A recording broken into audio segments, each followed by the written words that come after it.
আসসালামু আলাইকুম। আসসালাম। আপনার শুভ জন্মদিনের শুভেচ্ছা।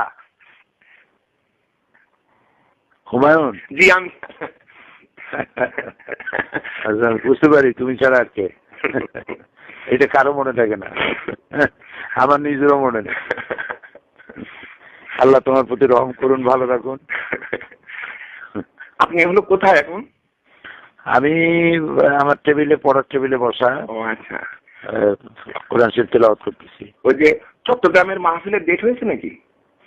না, এখনো তারা ওই পারমিশন পায় নাই, চেষ্টা চালাচ্ছে। ও আচ্ছা।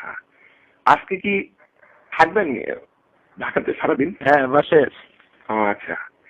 আমি যদি কখনো আসি আজকে, তাহলে কখন আসলে একটু দেখা হবে? আজকে 10টা, 11টা, 12টার আগ পর্যন্ত, আবার বিকেল 4টের পরে। ও আচ্ছা। তা আপনি দোয়া করবেন। মানে আল্লাহ তোমাকে সুস্থ রাখুন, ভালো রাখুন, দিনের কাজ বেশি বেশি করার তৌফিক দান করুন। আমি আর ওই যে হলো ঢাকাতে কি কোনো মাহফিল আছে আপনার এখন? না না, ও আচ্ছা। ও আচ্ছা, ঠিক এখন আছে। আমি পড়াশোনা নিয়ে ব্যস্ত আছি। হ্যাঁ, এটাই ঠিক। এটা একটা ভালো সময়, যে এত গভীরভাবে লেখাপড়া করার সময় পাইনি এই কয়েক বছর।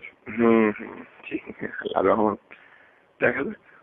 আপনি দোয়া করবেন ইনশাআল্লাহ। আমি হলো দেখি আজকে আমি একবার আসতে পারি। আল্লাহ। আসো আসো।